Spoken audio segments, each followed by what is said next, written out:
Kia ora koutou whānau. Welcome back to another edition of Big Hairy News with me and Chewy. Kia ora, Chewy.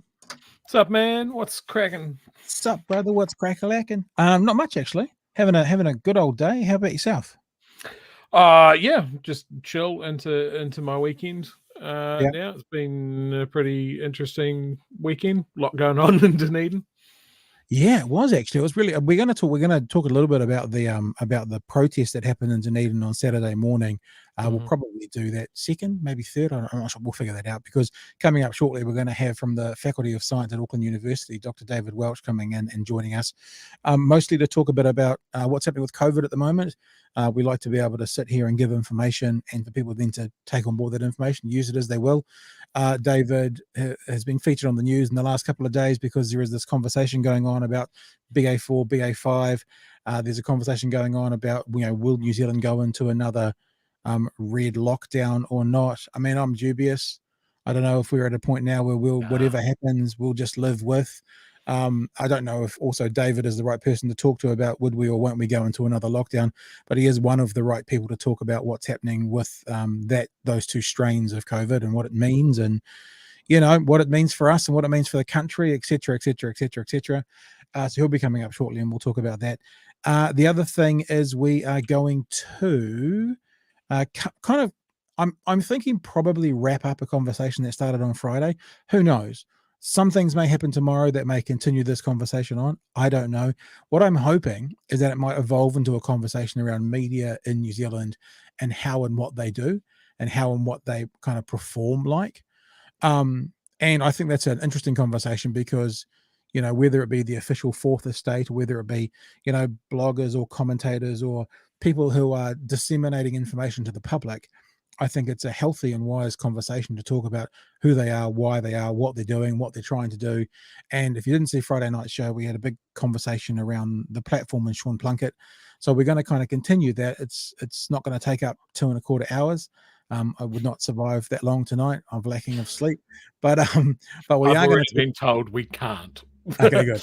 No, but we are going to kind of have a quick look back over what happened through the weekend, because there was, I don't know about you, Chew, and how much you kept an eye on Twitter over the weekend, but I was finding it most amusing, the conversations going on Twitter around that. And to be honest, I mean, I don't know, thousands of tweets, hundreds of tweets, dozens of tweets, whatever it was. The vast majority of the ones that I saw, I don't know whether that's because they're in my ecosystem, or probably not, because everyone would reply all. Seemed to be very supportive of Suze Wilson and, her being sort of treated very poorly by the platform. I've listened back to the interview that was done on Friday morning, probably 3 or 4 times for various things I've been doing for prep through this weekend. And the more I hear it, the more I kind of go, if that was it's funny, because I like the idea about being on the internet, and I like the idea about not having broadcasting standards, because I like that it gives us the freedom to do and say how we want. I won't say what we want, because if it's defamation, it's still defamation, but it gives us the ability to speak how we want and to present how we want. But when I heard Sean Plunket and the platform crowing that they've got no accountability at all for what they'd just done, I was like, yeah, what happens with that? Because without question, and okay, well, I can't say that. Sorry, I'll take one step back. In my absolute opinion, I think that interview certainly would have been be upheld by the BSA. I mean, I was going to say it could be career ending. I'm probably being I'm exaggerating a bit there, so I won't say that. But if that was happening on a regulated media platform, there'd be consequences. And a couple of the reasons I know that, as I've heard from a lot of quote unquote right wing or right leaning or conservative, whatever the correct terminology is, broadcasters and commentators over the weekend DMing me, coming to me directly, and also joining in the conversation. All of them, in fact, we're going to share one of them tonight. All of them, without question, have gone, yeah, that was poor form by Plunket. Like all of them. There's no one. I mean, there's lots of people standing up for Sean Plunket, mostly rabid anti-vaxxers and far right nutters, the QAnon crew. But yeah, I don't know if I'm going to bring it up or not, but there's a guy called John Drennan. I don't know John personally, but my understanding is he's a fairly conservative sort of business writer. I think he writes for the Herald, and his words were something like, "Yeah, it wasn't the platform's best day." And I'm like, for someone who's in that world politically, I'm like, whoa, that's actually, I feel like that's a confirmation of what we've been saying in a very little bit naughty, little bit silly way. But for people like him to be saying it, it's like, gosh, it is. Now, I guess the bigger question is, does it matter or mean anything? Probably not. But if it's out there and it's someone, in my humble, honest opinion, being a bully and bullying, I want to call it out. It was disgusting. It was repugnant. I've been thinking about it a lot over the weekend as well. I mean, there's a couple of things you can strip away. Like, even if we weren't talking about the subject matter that was talked about, the person that was doing the interview, all of that sort of thing. Like, if you just strip away the faces and brands and all of that sort of thing, the way that interview was done was atrocious and was worthy of being called out just on that basis alone for breaching common courtesy and ethics. Yeah. For going on air, whether he's got to worry about the Broadcasting Standards Authority or not, which he doesn't. And then the other part of it is this is a decade, a guy with multiple decades of broadcasting experience, really seeming like he's got sand in his knickers, that two dudes on a podcast are sort of going, you're kind of a dick, dude. Two guys according to him with 8 followers. And that's probably it. Like, I was thinking about he block you, unblock you. We'll get to all that. It was kind of hilarious this morning. I got the clip. I'll play it as well. He was talking about me as a podcaster with 8 followers, and I was just like, cool. Now we've got 9 now because of the weekend. We've gone from 8 to 9 followers, so I'm pretty excited about that. And look, the thing is, there's nothing that can happen to me or us. There's nothing we can lose. We were said actively and openly, we're the smallest fish in the sea, the skinniest kids at Fat Clamp on this whole world. So someone kind of go, dude, look how small you are. I'm like, yeah. And does that mean we're wrong? Don't think so. Just because you're smaller, just because you have a little audience, just because you've only just started and you don't have a $3 million backer to pay for your advertising online, doesn't mean we're wrong. It's fucking hilarious either way. Yeah. But I think when you look up, going, oh, I wonder who's on the side of justice and light. I feel pretty good on this one. Yeah, we have the high ground. And look, we're going to go through some tweets because it's fun. And I have to tell you, I was basically trolling most of the weekend. I mean, you were seeing my tweets. I was being nice, and I was being silly, and I was being a bit flirty, and I was telling Sean Plunket he was adorable. And it's like he was getting really mad. And then he tried to mute me, and he couldn't work his thing because he's a boomer and he doesn't know how his thumbs work. And then he couldn't mute me, so he blocked me, and then he unblocked me. I think he had to unblock me because I think I made the point that, according to all his followers, who, when they told us that we didn't have him on, so we were anti-free speech, then he blocked me. All I said was, as long as you guys use the same, same level, same metric, doesn't that mean that? But we'll get to that. I had a fun weekend. It was hilarious. All right. Let's actually talk something quite serious at the moment. Now, this is actually, if you're going to join us to hear about the silliness, welcome. Kia ora. But we do actually want to talk about something. When I say it's quite serious, I think it is serious, but it actually could be more serious. And that's what's happening with COVID in the country at the moment, especially with the headlines we're seeing quite a lot in the last 2 or 3 days, actually, about what is BA.4, BA.5, there is these words about, will we go into another lockdown? There are words about traffic light red again. So it all sounds pretty intense. I mean, I was at the mall in George Street Chewy, yesterday, I think. And, going in there and no teenagers with masks on. And although that's supposed to be in the mall, it's getting to that kind of apathetic point. And I went to 3 car places last week, as in needing spare parts, not a mask to be seen.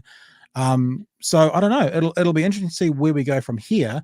But we thought we'd better get someone on. We had Anna Brooks on last week, and tonight from the University of Auckland, from the Faculty of Science, Dr. David Welch joins us, and we will just bring him in, and we will squeeze his brain for some information. David, good evening.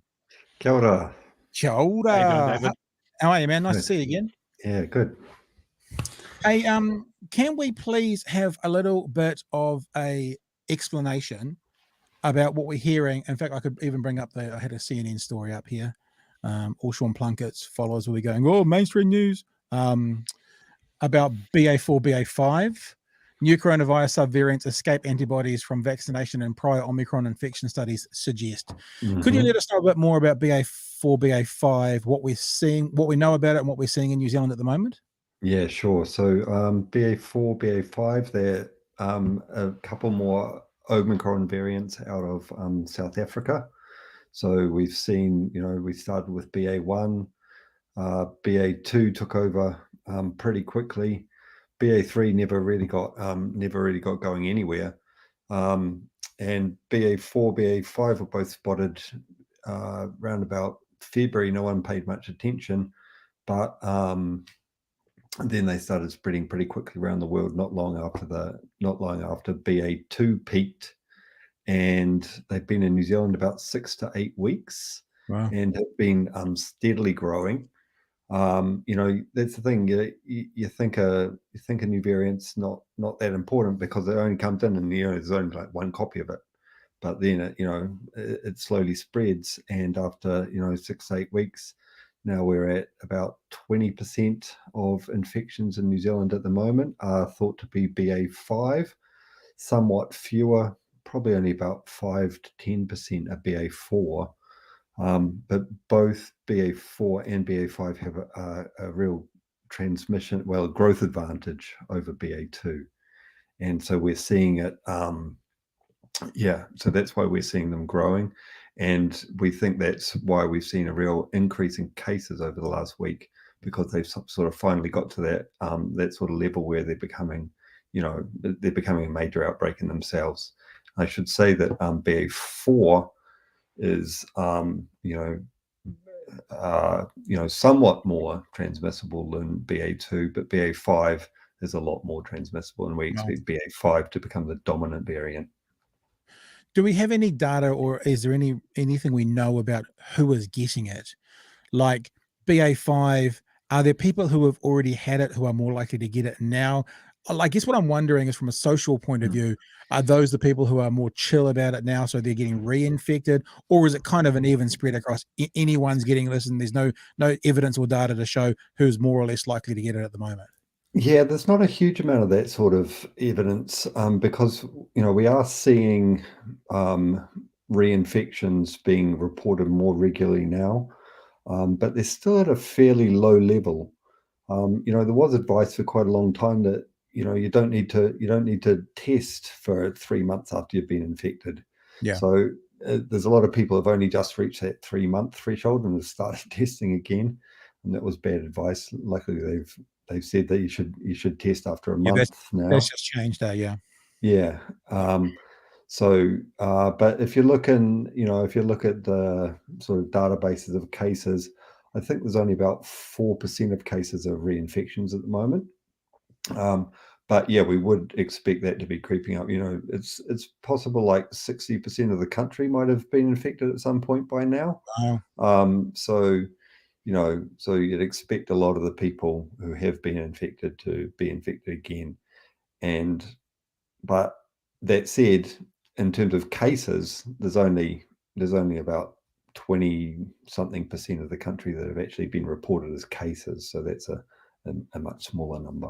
So explain that. You're saying 60% could have been infected, but only 20% have. Does that mean, like we looked at the wastewater in Auckland the other day, that there was 4 times the number hadn't reported? Are you saying that other 40% is likely but hasn't been reported? Exactly. So yeah, we make a distinction between a case, which is someone who's infected and is detected and reported, and someone who's just an infection.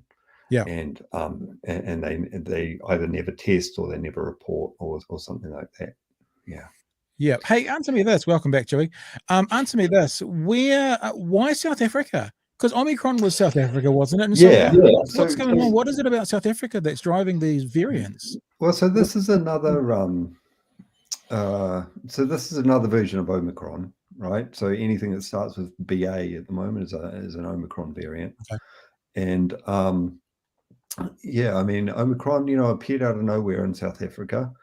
And the leading theory is that it evolved in maybe an immunocompromised person, or someone who wasn't immunocompromised but just had a persistent infection for some reason, right? So basically, someone had an infection maybe for 3, 6, 8 months or something like that, and when that happens, the virus has a real chance to gather a whole lot of weird sort of mutations that wouldn't typically make it when it's transmitted between people.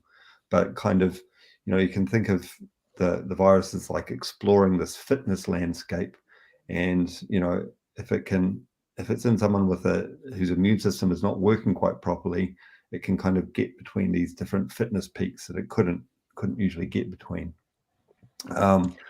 And so so that's where Omicron came from. It's possible, in South Africa, there's a huge number of people who have HIV. Over 20% of the population. I mean, it's incredible.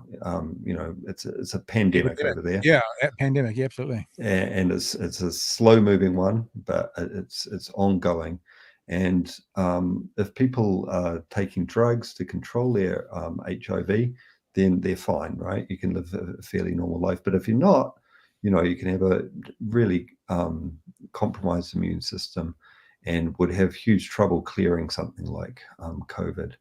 And so, it's a plausible theory that, someone in that large population has picked up COVID and sort of bred these Omicron variants. And it may be a small population of people who are, who are involved in, sort of, exchanging these nasty variants between each other, not by any malice or anything, but by terrible bad luck. And so it's thought that basically all of the Omicron variants, 1, 2, 3, 4, and 5, have evolved essentially around about the same time, and it's just kind of been a bit of a random process of which one got going first and stuff like that. So yeah, it's a complicated story, and it's one of these things that just keeps surprising us, really. I mean, we've got to the point we're not surprised anymore. We're just a bit sick of all these variants. But it's scientifically interesting, that's for sure. Scientifically interesting. I mean, I've only really got one or two other questions for you, but just on that point, and I mean, we're not soothsayers here, but like looking at what a virus is and what a virus does, is it likely that this thing will end at some stage, like the COVID thing, or is it likely that it'll be here in some form forever? I know, impossible question, but I'm just pondering it as I speak to you. Yeah, no, I mean, I think when it first came out, it's like, oh, it's coronavirus. It's not like the flu. It doesn't mutate so quickly or anything. But and as we've come to study this and come to know it quite well by now, I think we're pretty well sure that it's here for a long time. It's going to carry on mutating. There's a big, there's this huge fitness landscape, and it can hop all over the place. I think there's an opportunity for us to do a lot better with our vaccines. That first vaccine was out in about 10 months. It's been 8 or 9 months since we saw the first Omicron variant. I'm not sure why we're not rolling out the Omicron specific vaccine. And so the idea with vaccines is that you kind of take take a vaccine that has kind of multiple, a multivalent vaccine. So it kind of, you have something that targets the initial virus and the Omicron virus and the Delta version. And you can take it, you can have all of those things represented in a single shot. And then that really closes down the space that the virus can mutate into, right? So you kind of box it in a bit more. So yeah, it would be great to see some movement on that. And they're also looking at making a very general sort of vaccine which targets parts of the virus that don't change so much. So, I think there's a lot of hope for maybe not eliminating this thing, but certainly getting on top of it, and meaning we don't have another outbreak every 3-4 months like we seem to be having at the moment. Yeah. CNN, this is what they read. I'm just guessing I'm going to check this in with you as well. Omicron subvariants BA.4, BA.5 appear to escape antibody responses amongst both people who have had previous COVID-19 infections and those who have been fully vaccinated and boosted, according to new data from researchers at Beth Israel Deaconess Medical Center of Harvard Medical School. However, COVID-19 vaccinations are still expected to provide substantial protection against severe disease, and vaccine makers are working on updated shots that might elicit a stronger immune response against the variant. So what that says to me is if you're vaccinated still and get it, you are likely not going to be as harshly hit by it. But when it talks about escape antibody responses, does that therefore mean if you're vaccinated, you have exactly the same chance of just catching it as everybody else? Or does it just mean the chances are decreased from not having it all, but a little bit increased from not having it all, but decreased from 100% protection? Yeah, I mean, that's right. These vaccines have proving pretty robust at providing that sort of protection against illness and hospitalization, death. But yeah, they quickly lose their effectiveness against getting infected. So yeah, and particularly against these Omicron variants. So they work against they give you some protection, in the first sort of few weeks after it's taken effect. So, but yeah, pretty quickly that protection against infection falls away, and you can easily get infected.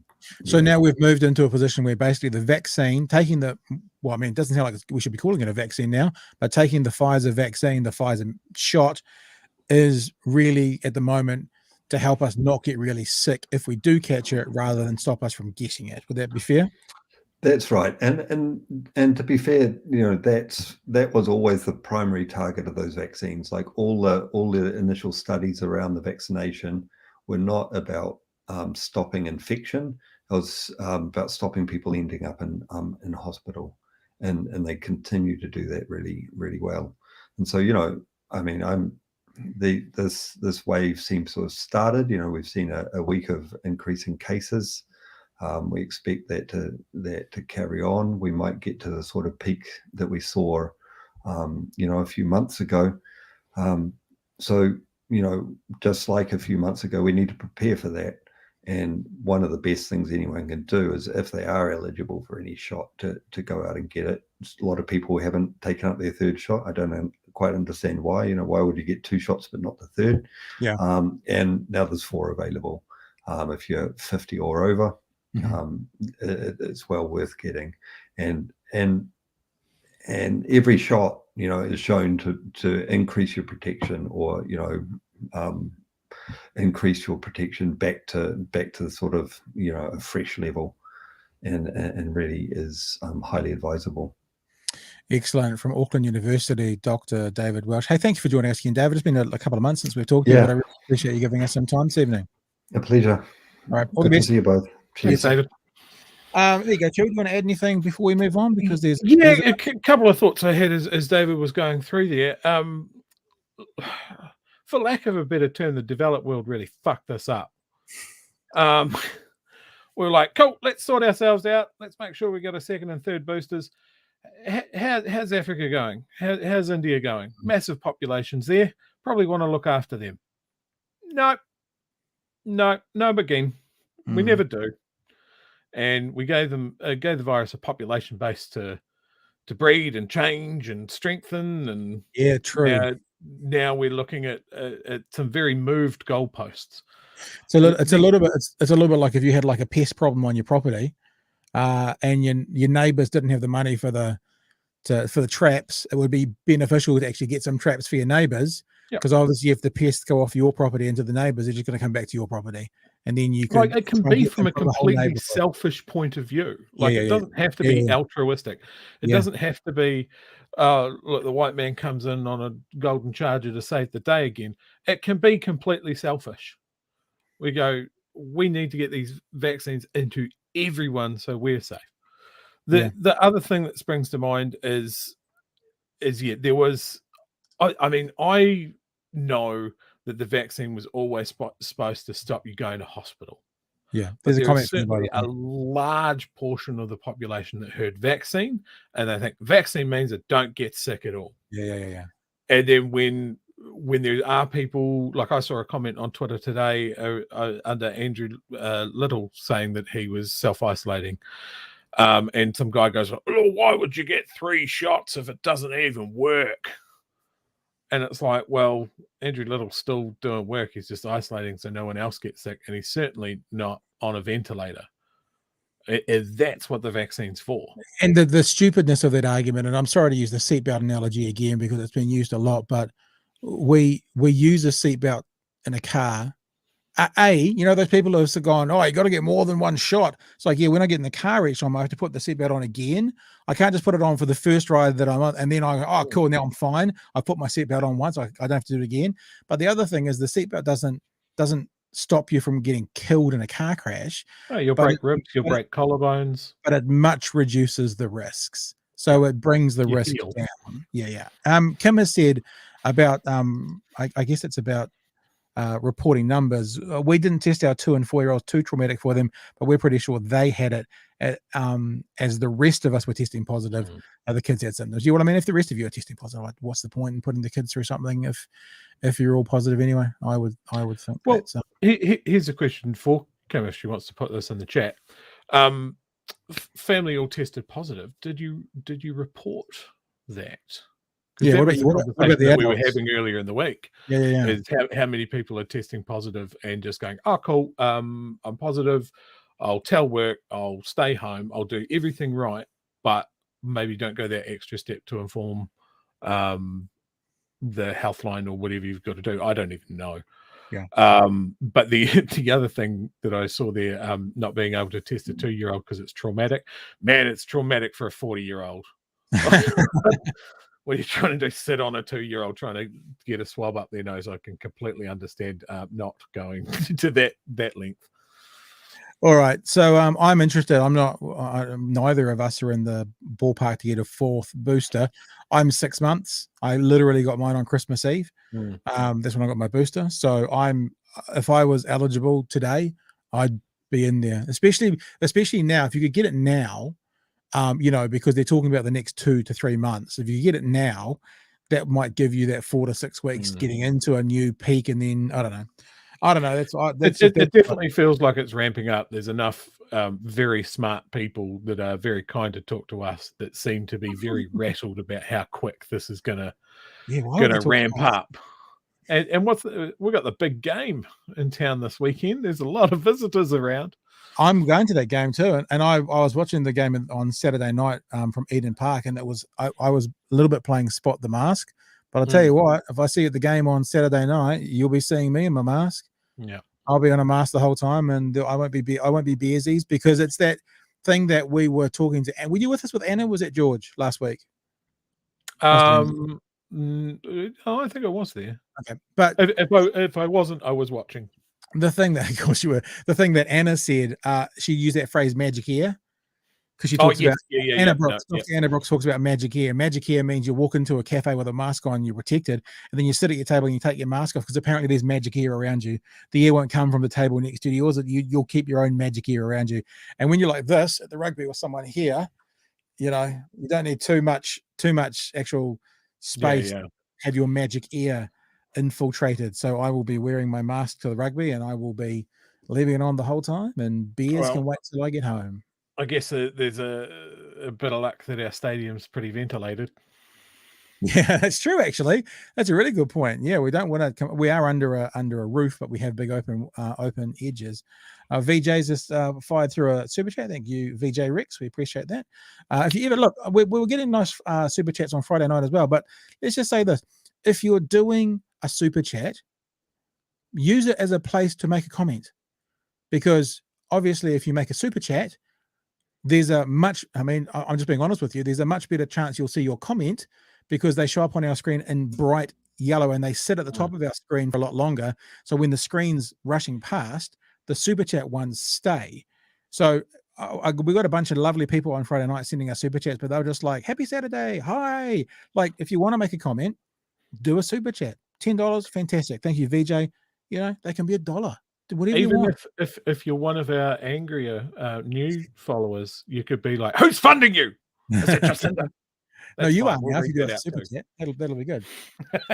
All right, let's get into this, because we don't want to be here till midnight, and it's already 10:30. This has got kind of 2 or 3 parts as part of the conversation. Now, look, if we don't get to the, we'll get to it. Even if we do a very quick wrap of the March thing. So for people who weren't with us, who didn't know, on Friday we had a show kind of based around something that happened to an academic who's a friend of the show. When she went on the Plunket, and in my opinion, it sounds like in Chewy's opinion, if you heard us from the start of the show, got an absolute bullshit response by the host, Sean Plunket. A response that, to be honest, if there was a broadcasting standards, it would have been abysmal. If he wasn't the boss himself, he would have been in the boss's office. It was atrocious. There is no question about that. And apart from that, it was just fucking rude. You know what I mean? It's like you bring someone on, you make a phone call, and you put them live on air, and then you berate them. You give them a couple of, let's be honest, you give them a couple of 90 seconds things to answer, but then other than that, you're berating them and you're jumping on top of them. For anyone to go, oh, it wasn't bullying, you don't know what bullying is if you think it wasn't bullying. He could have done exactly the same thing without calling her. Yeah, probably. She was almost a passive part of that rant. Probably right. Is that he just wanted to rant at her. So we've had fun over the weekend because many people, Sean Plunket being one of them, I don't know why, has decided to engage. It's almost like one of the things he's been doing, and he's been doing it this evening, is telling everyone how little and small and unimportant we are, yet at the same time engaging a great deal with it. It's almost like, he talk about comedians not punching down.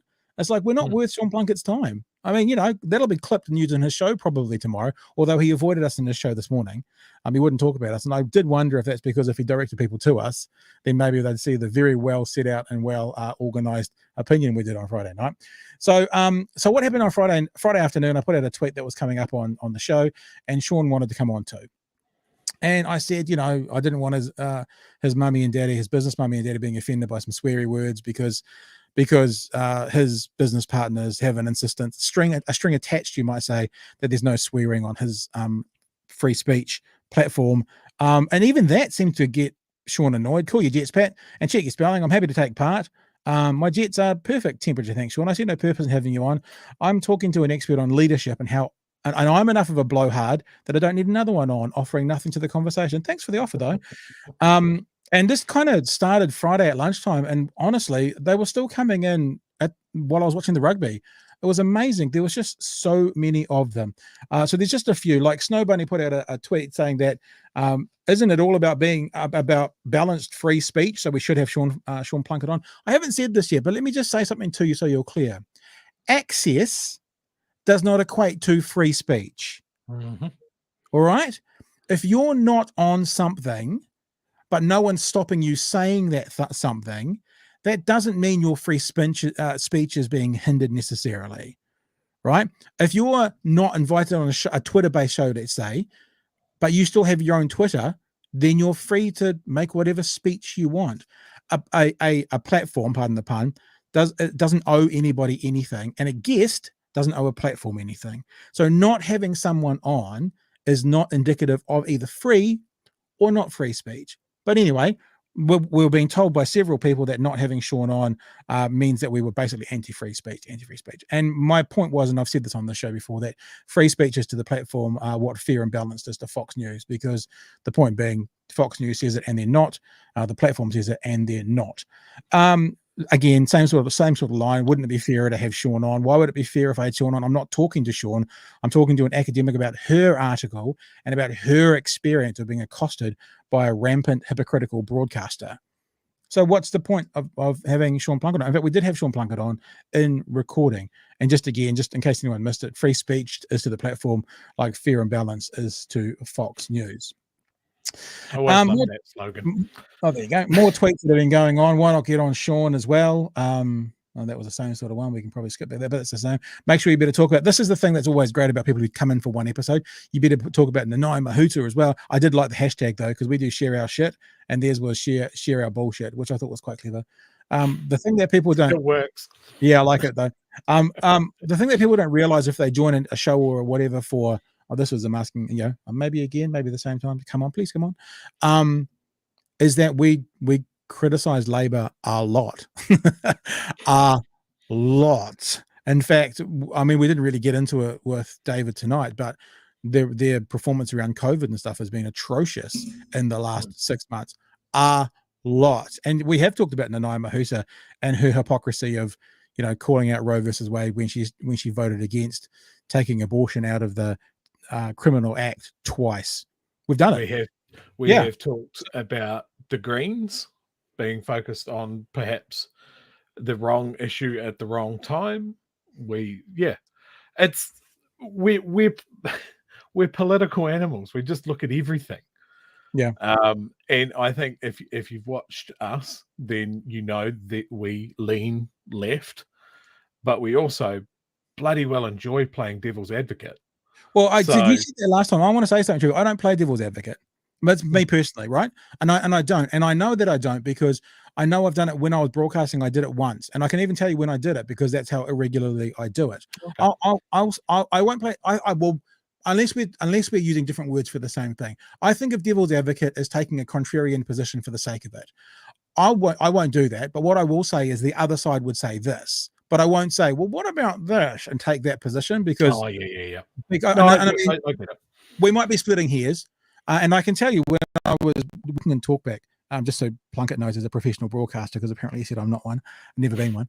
I did one when Robbie Deans went to Australia, and that's why I can remember, because I only ever did it once. I took up a position that I thought it was atrocious, and I couldn't give a rat's ass that he went to Australia to coach the Wallabies. But good on him. It's a job. Here was a point that we made over the weekend. As an aside, as Chris Luxon was the focus of the interview on the platform, I wonder if Mr. Luxon would be prepared to share how he would respond if a contrarian broadcaster, and just by that I mean someone with the opposing view, Plunket has the opposing view to what Suze wrote, phoned Luxon live on air and began to berate him. I'm sure he wouldn't think that was okay, in my opinion. I could be wrong on that. And then another gentleman, I don't know who this is, came up, and this is where it started to turn a bit pear-shaped. Talked about bad blood between me and Sean Plunket, which there's not. I don't actually know Sean, don't care about Sean in any significant way, don't wish him any harm, but he was a douchebag and deserved to be called out. His actions, in my opinion, required someone going, hey, actually that's actually patronizing. They didn't require it. I just chose to do it. I chose to go, this was douchebaggery at its finest. And actually, now that you've dragged me into this conversation by doing this to this basically innocent person, innocent as in wasn't a part of it, I'm going to actually point out some other things that have been on my mind about the platform and about yourself. Because for people who don't know, at the end of May, I spent an hour with Sean Plunket doing a podcast where he talked about all sorts of things openly and honestly, which I didn't think painted him in a particularly good light. But the thing is, part of I don't want to say yay me, but part of my skill set, and I've always been able to do this, is talking to people with the opposing view to me, having a amicable conversation, but still being able to point out where I think their arguments are utterly ludicrous.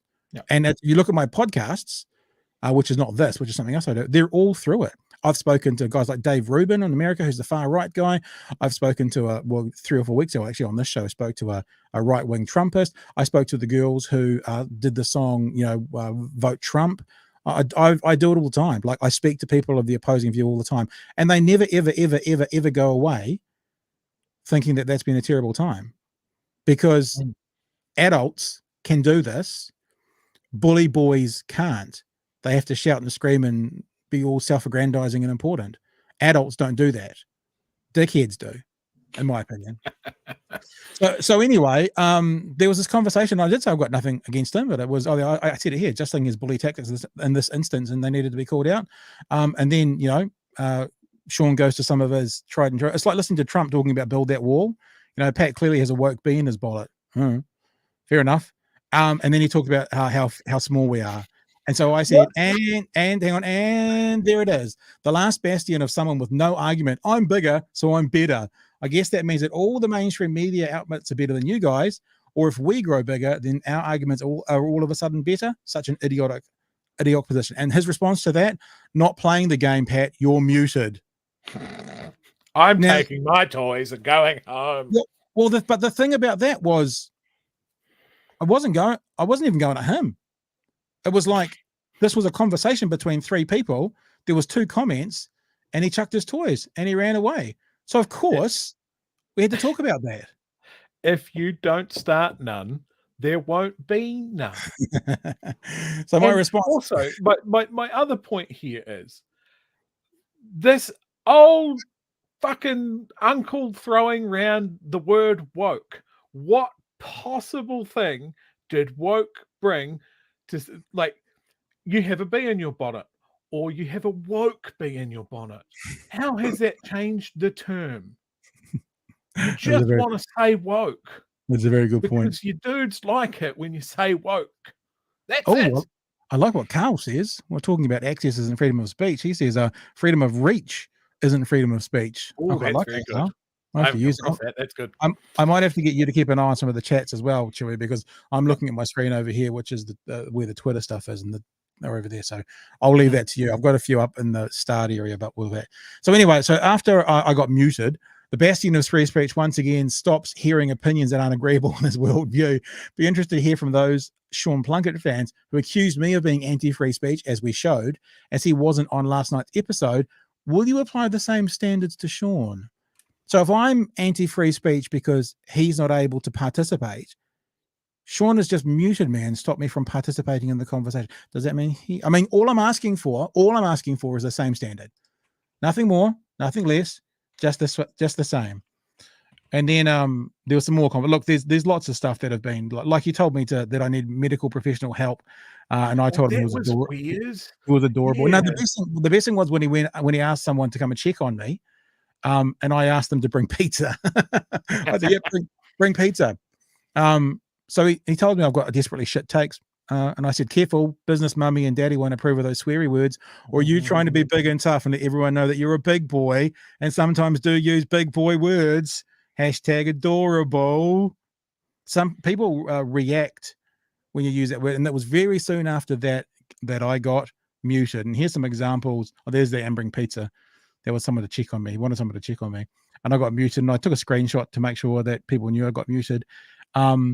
So yes, as perhaps expected, Sean Plunket has blocked me. Interesting that he seems to get most triggered when I started calling him adorable. Maybe a wee tip for future interactions with misogynists who think they're the top of the food chain. They don't seem to like that. Yeah. Now, Pat, I do have to just make a point here. Yep. All of this is in good fun. At least for me. It's not victimless. And I think we're all brushing over someone that hasn't had a fair amount of consideration given to them. Whoever Sean has as his PA must, because that Sean's not doing this himself on his phone. Oh, I know, I think he is. Of course he is. Boomer thumbs. Yeah, He'll be dictating to a PA who's just sweating bullets, having to type out all his angry words, but then delete the sweary ones. So then I actually think I made a point. I think, Joey, I made a point, and I'm not sure about this. And it's this. So this is after I've been blocked. Funny how all these self-proclaimed tough guys are so thin-skinned. honestly, someone go back through my Twitter feed of the last 24 hours and see anything I said that was offensive to Sean Plunket, as in disgustingly mean, nasty, and dirty. You know, I mean, teasing. Yeah, I'd be interested in knowing what it is, or is he really just a snowflake? Now, my favorite tweet from the weekend, I couldn't find. It's in there somewhere. There's so many of them, but I can pretty much remember it. So it was like this: I don't have much of a science mind, but I think I've learned today that it doesn't take much of an increase in temperature for snowflakes to melt. So that was my favorite tweet that I put out. I was quite proud of that one, because you've seen how gentle and nondescript and silly it was that caused big tough, you know, free speech advocate to first try and block me. The other thing is he tried to mute me and couldn't figure it out. So then he blocked me. And then I wondered, maybe he got a call from business mummy and daddy ordering him to stop talking to the sweary man. Maybe he was censored. We'll never know. It's his dark money. Doesn't need to be explained to anybody. Now, people started questioning me about the word dark money, thinking maybe I was eliciting a crime. And I explained it. I explained it in a 4-part tweet, which I'm not going to do. To me, I was using that term for this reason, yeah? There's a lot of the dealings. We're not, and I'm okay for us not to know. We're not entitled to know because it's a private business deal, right? You're not going to know about the clients I have in Dunedin and what the private business deal is, which means we have to trust what we're being told are the conditions of the money. Therefore, there's a lot of the dealings that are in the shadows. We just don't know. We can't see. We're not seeing them. Behind closed doors, in the shadows, dark money. That's how I was using it. So it's clear to all his fans. I didn't block Sean Plunket, yet he blocked me. So following your logic from last night, he is anti-speech and I am pro. He bailed and I'm still here talking. Is this what we established yesterday? Question mark, snowflake, hashtag snowflake, hashtag big hairy news, BHN. I think I've got a couple more there. Maybe I've done. Have I made my point? Oh no, because he unblocked me. Seems I'm now unblocked by Sean Plunket. Maybe my sweet, precious, adorable boy just couldn't stay away. Sorry. And this is you, Ghost Inferno, because we were doing best mates. We're best friends because we were both blocked by Sean Plunket. We were squad. Yeah. We were the squad. So I said, sorry, Chewy, but I've been kicked back into the club. Sean Plunket loves Pat Brittenden. Yeah. Yeah, so that's pretty much the sum total of it. And then this was another point that I made, and we showed video of this.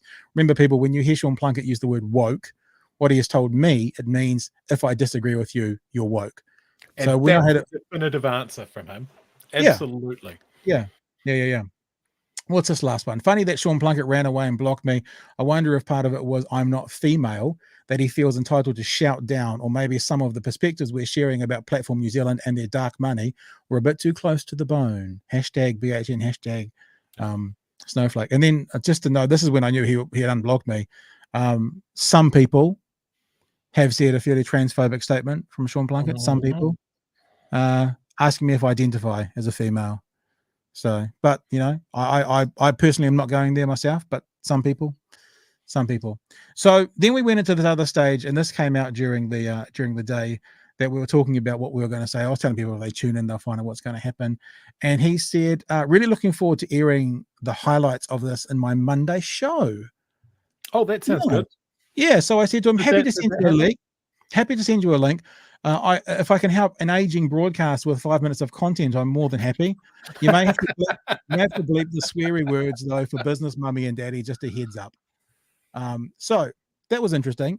This is the end of our show on Friday night. This is what I said about the Monday thing. So this was before he sent that tweet out. I mean, I've already had messages from Sean Plunket, him saying, I look forward to cutting it up on Monday and using it in my show. And I just responded to him, well, look, I'm always happy to help out an aging broadcast to get 5 minutes of content on the show. Still funny. So feel free. I'll even send you the link if you really want to. But I'm sure, as I think we've demonstrated clearly, Sean will spin a narrative on this, and he'll make it sound like what he wants to sound like.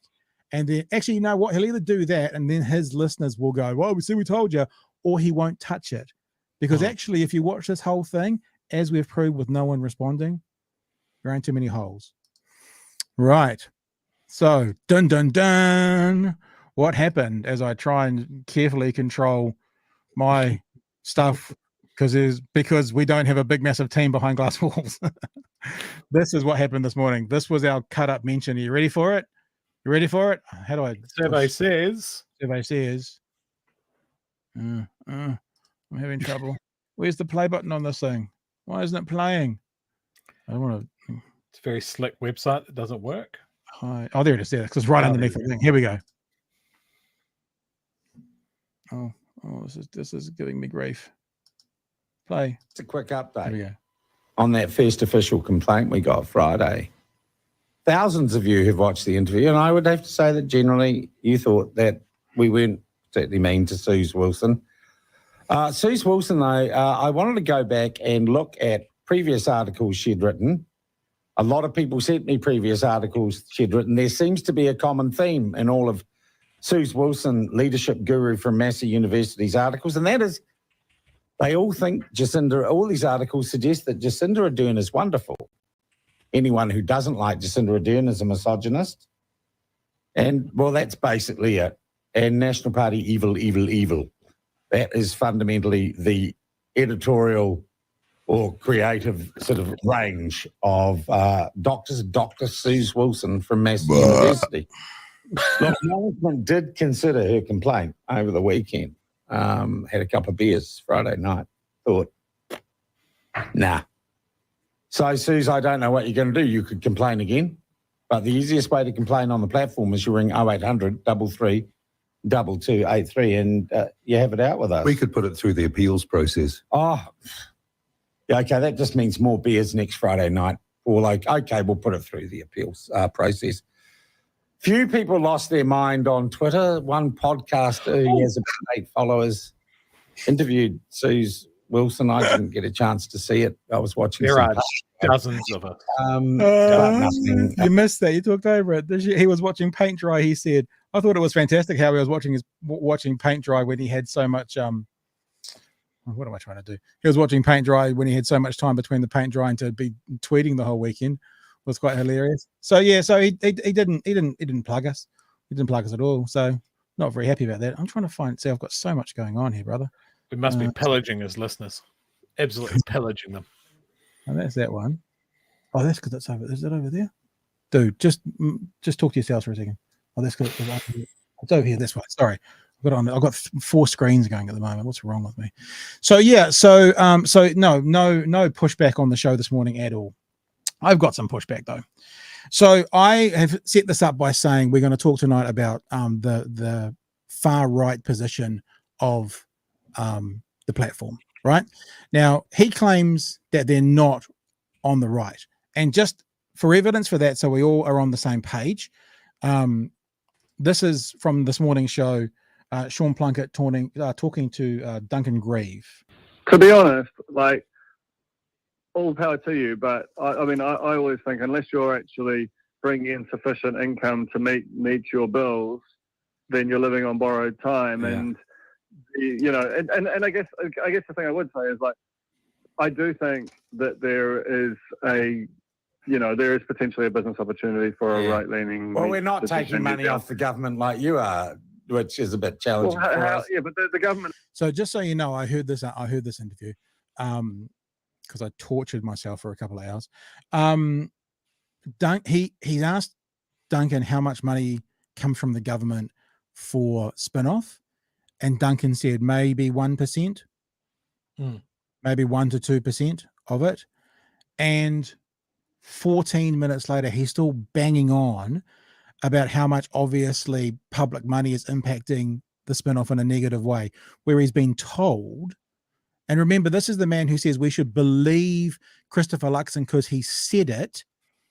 Now, Duncan Grieve has said it.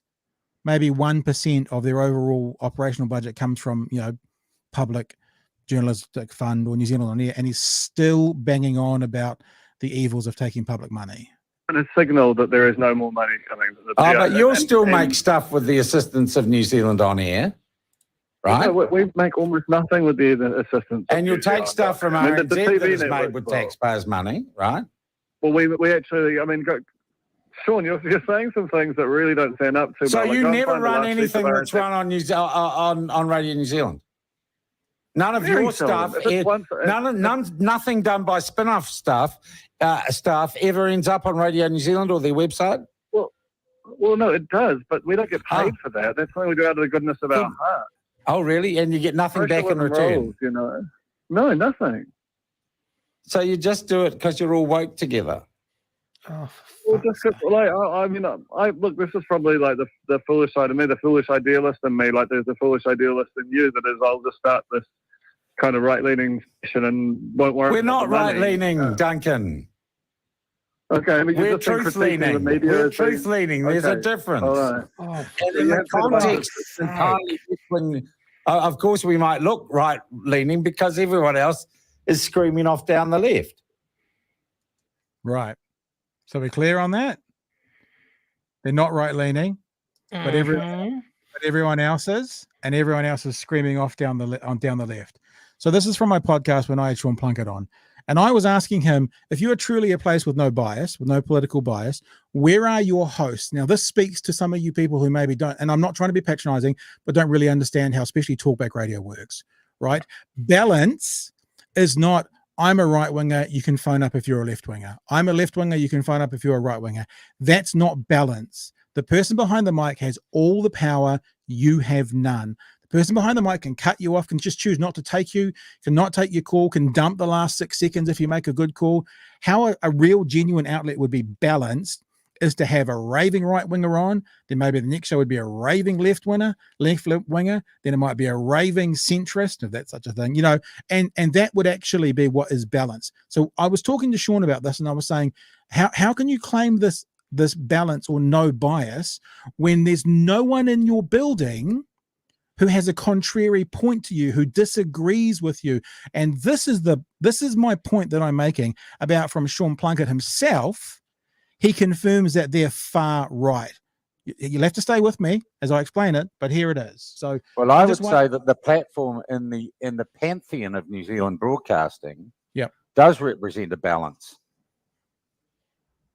How so? That you can't look at the platform alone.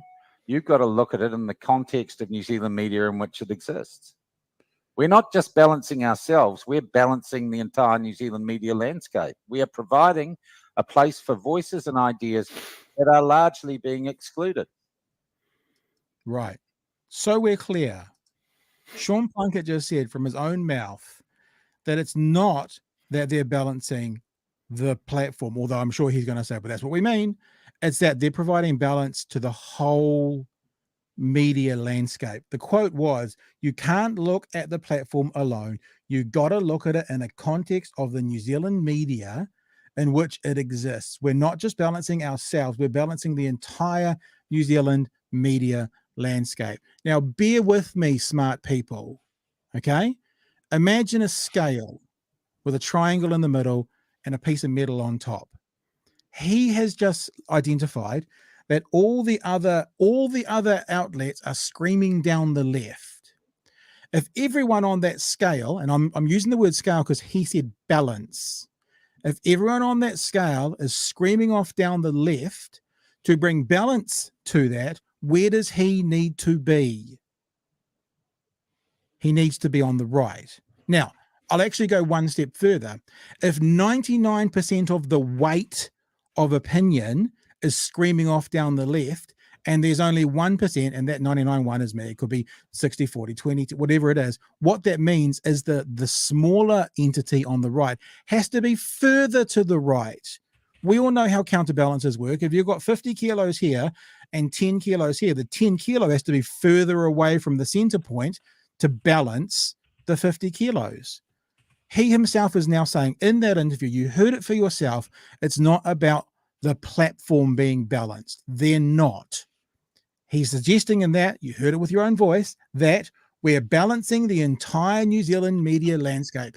And logic dictates, if as he sees it, the entire media landscape is screaming off down the left, you cannot be a fucking centrist organization. That does not bring balance. I've got more, but Chewie, you jump in. It's absolutely devastating to hear that the Herald is now a socialist rag, and News Talk ZB is a mouthpiece for the Politburo. I'm sure, and he's just so humble that just this man in his basement can balance out the entire media landscape, and all of them are screaming off. Every single one of them. Every one of them. look, I know we're truth speakers because I've brought in two lefties. I've brought in Bomber Bradbury and I've brought in Chris Trotter, who are nominally on the left, but regularly have some of the most fucked takes I've ever heard. And I say that as someone that held up Bomber Bradbury as a personal hero of mine for years. Channel Z. Yeah, absolutely.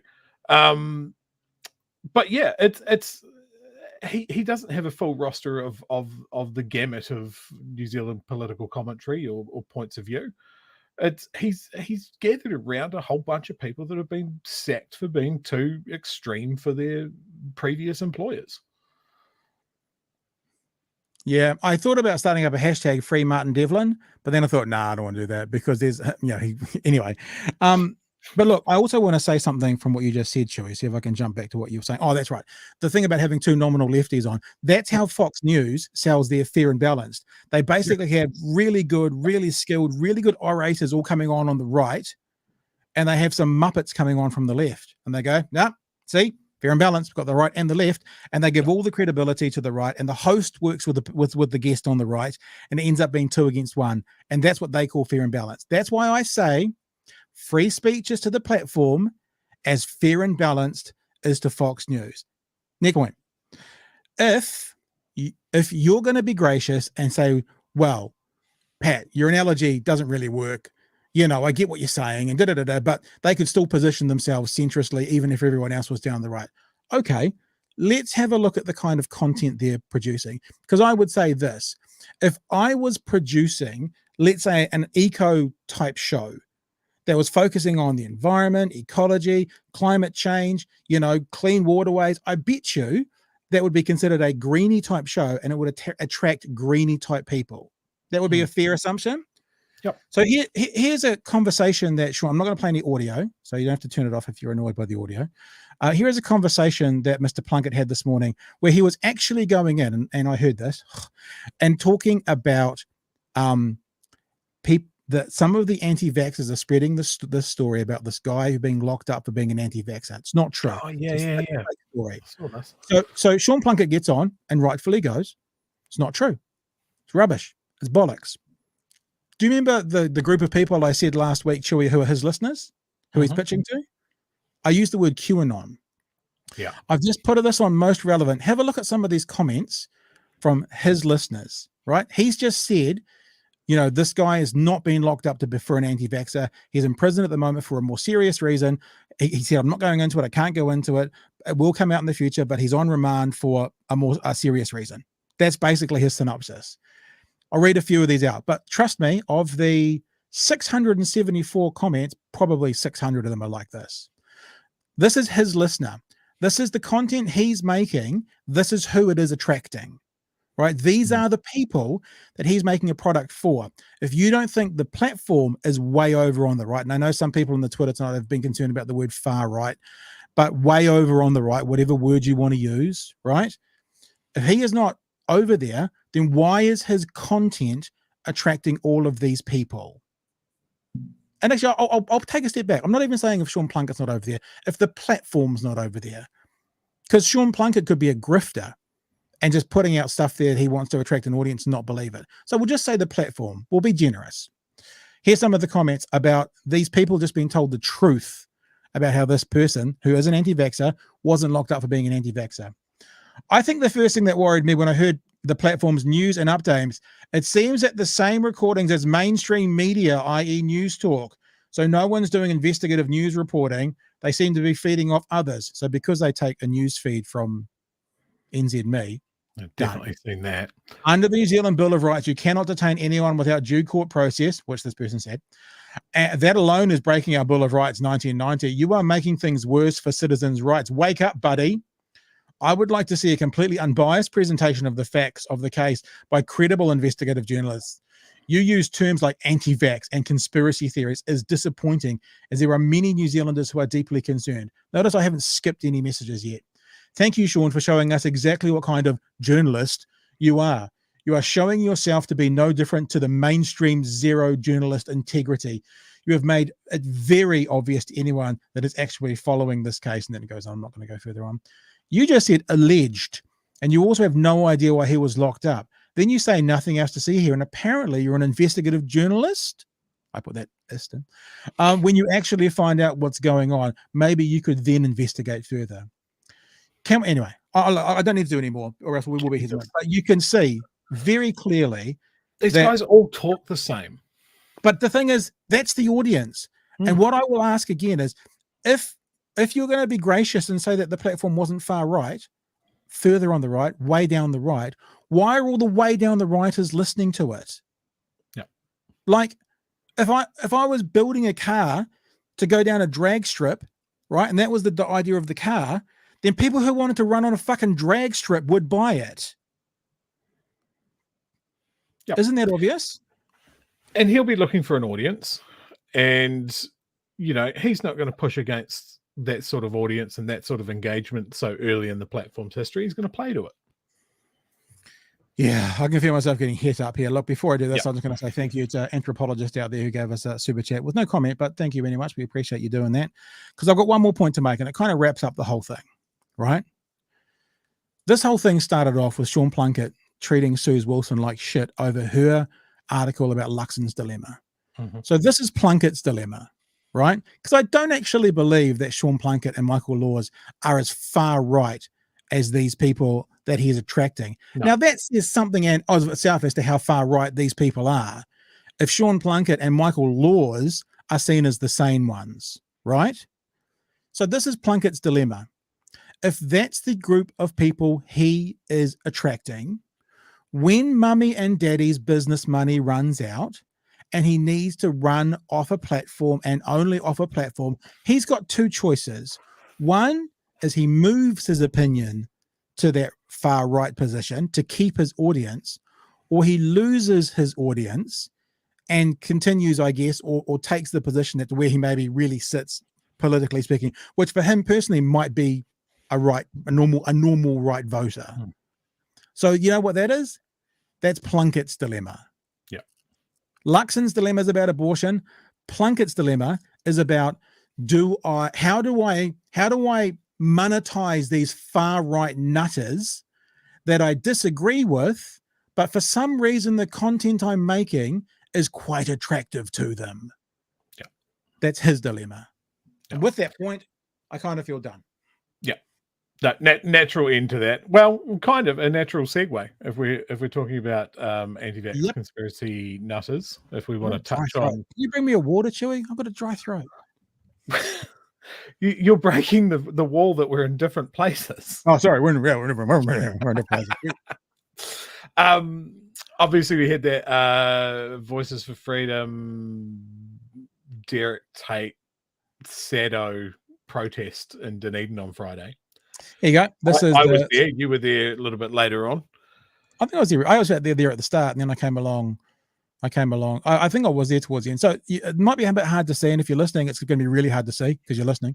But what we see on one side, this is our beautiful octagon in Dunedin. On one side of the octagon, there are about 30. I heard someone say 40. So let's call it 35 protesters who are protesting against mandates. What fucking mandates are they protesting again? What mandates are left? I think the only ones left are medical. I put this up here at the night. Well, yeah, but that's not even a mandate because doctors and nurses have a range of vaccinations they have to take anyway. Yep. So this is the other thing that happened. I put this up over, and as you can, I don't know if you can see on that, but this is about 5,000 views on TikTok. Does it say it on there? It is about 5,000 views. And plenty of comments. It's quite a lot for me. I get between sort of 500 and 3,000. This said like 5,000 views, which I know if Plunket's watching, he'll go, but it's done pretty well for me, this one. But what that did was it also injected another conversation on Twitter this weekend from anti-vaxxers, and they'd come out of the woodwork saying things like, mandates, and I'd say, what are the mandates? Nothing. And at least 4 or 5 times someone talked about all the mandates or all the restrictions. And I said, what are you talking about? I wasn't even aggressive. I was like, can you please just let me know the ones you're talking about? Because I can't think of any. And one of them came up with, they said teachers. And I said, there's no mandate on teachers anymore. Yep. They said nurses. And I said, well, nurses have always had vaccine requirements on them. There's no different. And they said, military. No, yeah, that is one, but that's not what they said. I've lost the word. People that go into houses and look after elderly people, aged care. And I don't know. I think aged care have a recommendation for vaccines. I don't know if they have a requirement. So, you know, I actually said to them, well, that might be one. Fair enough. But you said there are lots of, and you've listed one. What are all the other ones that you guys are protesting about? And then they didn't come back to me. And so what I found is as soon as you go one step deeper, there's often no response. So if you have a look on this imagery here across the road where my mouse is going backwards and forth, there's about 35 or 40 what's the name of the guy? Derek Tate from Destiny Church in Christchurch coming down to tell Dunedin that our freedoms are being taken away. And if you watch the camera swing around, I'll just put that on mute. The camera swing around to the other side of the octagon. There are about 300 people dancing to Chumbawamba as a counter protest.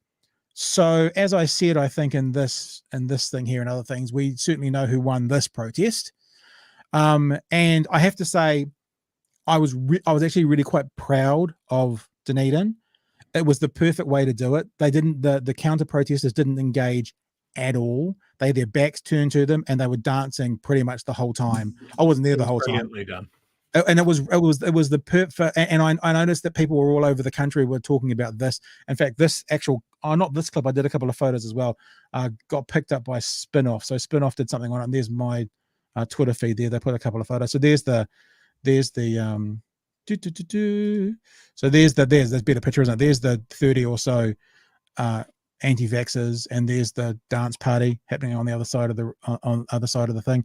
And whoever organized this, these guys, I think it was the guy from WARF. What's his name again? Dudley from WARF. And anti-fascist Aotearoa. And those were the guys who organized. And I have to say, it wasn't just lovely to see the response of people. It was really lovely. I was standing there taking photos with Nala down on the floor. She came in there with us as well. It was also really lovely to see how they responded. I was really proud of people doing it the right way. No anger, no animosity, no nothing. And on top of all of that, the best moment of all was when Derek Tate was on the other side. They were just wrapping up, and he said this, and I've put it in my tweet, so I'll have a look what it says. It says, he said this, quote, if he said it, and as soon as he said it, I recorded it into my phone to make sure I could quote it properly because I thought it was brilliant.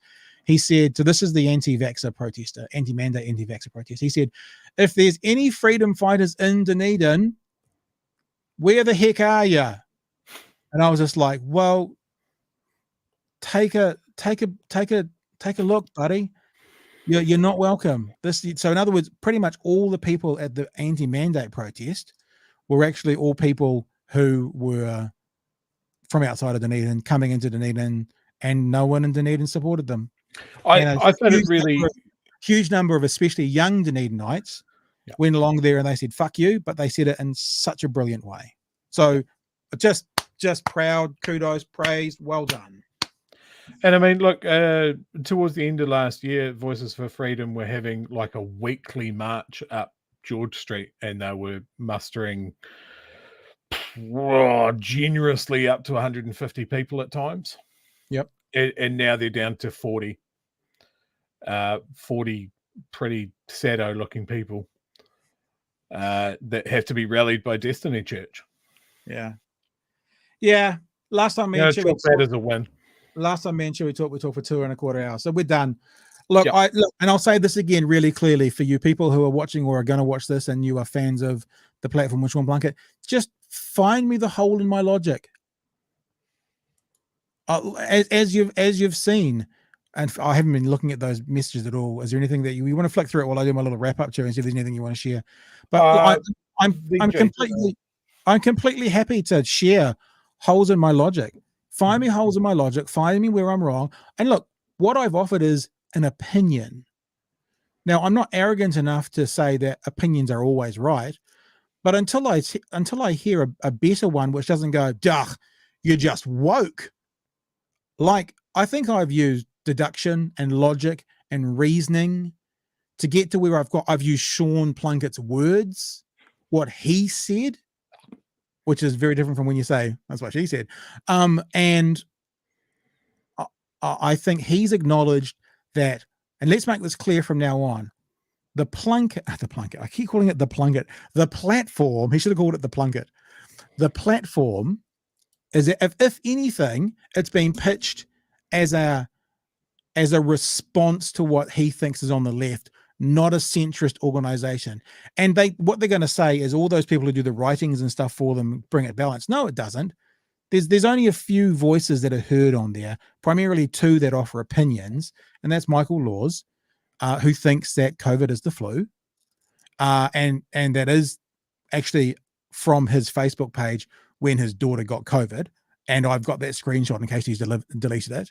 He thinks it's just the flu, so come at me with some kind of false statement there. I've got the screenshot of when he said that, and Sean Plunket, who treats anyone on the left as he deems them on the left, even if they're an academic doing their job. Even if Suze Wilson is a lefty, her job is to offer academic opinion and put it out into the public. That's what she did. And for that, she got hauled over the coals by some asshole who thinks his shit don't stink, who thinks he's God's gift to broadcasting, and is as much as he's doing all the same things that he's criticizing other people for doing. He's taking lump sums of money from people. Part of the podcast I meant to get it was him when he talked to me, was him talking about, if you need to take money, then you shouldn't be doing journalism. Well, he's currently taking money because they're not commercially viable yet. And what he's saying, I guess his response would be is, well, that's a startup. That's different. That's all startups. That's how they work. And I'm like, well, so what? We're in a country where we don't have the population or the money to support the journalism that we need. So the public coffers have to pay for it. It's as simple as that. If we didn't have benefit to society. And also, what country doesn't have publicly funded news? It's PBS in America. It's BBC in the UK. Is it ABC in Australia? I can't remember. Yeah, but I'd be interested to know this insistence he has, and you heard it with Duncan Grieve about taking public money. It's one of these things where I wonder when I talk about, is he going to move towards his rabid far right base? Is he saying it to placate them? Is he saying it because his investors aren't into public handouts? I don't know. Not an accusation. I genuinely don't know. Or does he really believe that public money means you can't do good broadcasting? Like on his show this morning, I listened to it. I know I'm going to have to go back to my Catholic roots and do penance for it or something. He was talking about, there was a story on TVNZ last night about, I can't think of his first name, surname is Tukaki. There's some controversy around an appointment to a government board. And he was like, oh yeah, and TVNZ went into it. I couldn't quite understand that. It was like, they've obviously got that. So he couldn't just go, they went into it because it was a story worth going into. So when an organization does do something that's actually, as he would deem it appropriate, he then questioned it because he's got this narrative. It's called, if you want to know what it is, it's called motivated cognition.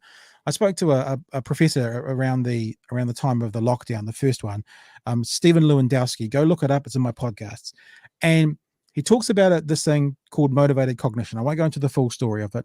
And basically what motivated cognition is when you have an answer and you have a starting point to get to that answer, right? So you start from here and you cruise to your answer. If someone puts in a roadblock in the way, right, that disproves your path to the answer, rather than believing the new evidence, what most people do is they find a different path to the same answer. That's motivated cognition. And to go, TVNZ did a good deep dive into this, rather than going, well, that must be good journalism, he finds a different way to his same answer, which is public money equal bad, there must be an agenda. It's just nonsense. And people are now going to be asking me, why are you giving us a platform? Why are you doing this? Well, we're the tiny guys here. We've got no influence over anyone or anything. We're not going to change anything that he does. But I want this out there so that at least you can't next month, next week, next year go, well, fuck, I never knew that. I've never heard that said before. Well, it's been said. Yeah. It's my opinion. If you have a different opinion and you've got evidence to back it up more than, well, that's just woke, or more than just, well, Jacinda, then have at it. Send it to us. I'll look at it. I'll put it up. If it's someone of standing and of warrant, and if I want to talk to them, I'll talk to them. It doesn't faze me in the slightest.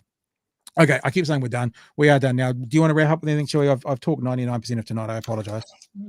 No, it's all good. I'm still cruising on the glory of calling Sean Plunket a shit onion last Yeah, show. that's going good. That's all good. And look, just thank you for those comments that have come in. We haven't got to all of them.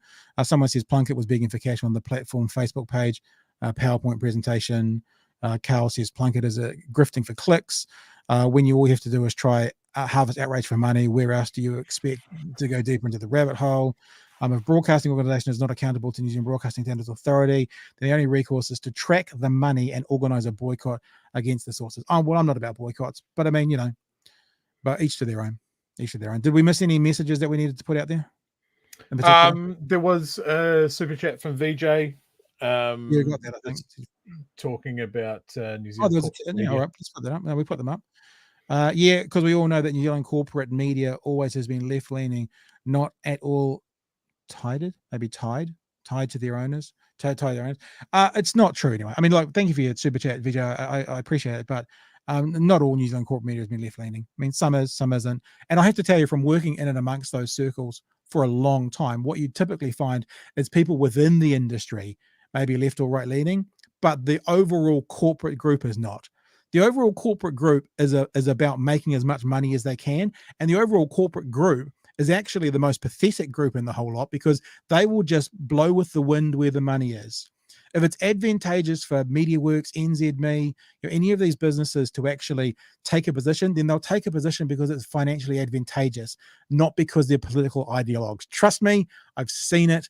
I know it. People within that organization, man, there's absolutely lefties in there and there's righties in there without question. But overall, organizations are driven by profit, and they drift with the wind where that profit is. And you know, to be honest, what that does mean, if we're being fair, is if there's profit in talking left-wing politics at the moment, then that's what they'll be doing. But it also means if in a couple of years there's profits in talking right-wing politics, they'll all shift. And actually, the biggest money makers, like let's talk about NZME and Newstalk ZB, are massive right-wing talking points. So you can't say all. You know, you just can't. Anyway, thank you, team. I think we're done. Hopefully that'll be the last time we talk about Plunket for a while. Maybe. And I'm not going to listen to his show tomorrow. The thing is, the other thing that I love about Plunket is he doesn't actually put his show up. He just puts highlighted clips up every single day. So, you know, he probably won't. I mean, again, he'll either take something out of context, he'll take one sentence that we've said where I've said that he was right in some area, or he won't touch us at all. And look, to be honest, if I was him, I wouldn't touch us. Because again, reasoning, logic, you know, analysis, good forethought, good follow through, good through line. Good luck with finding the holes. But if you've got them, we'll leave them. Yep.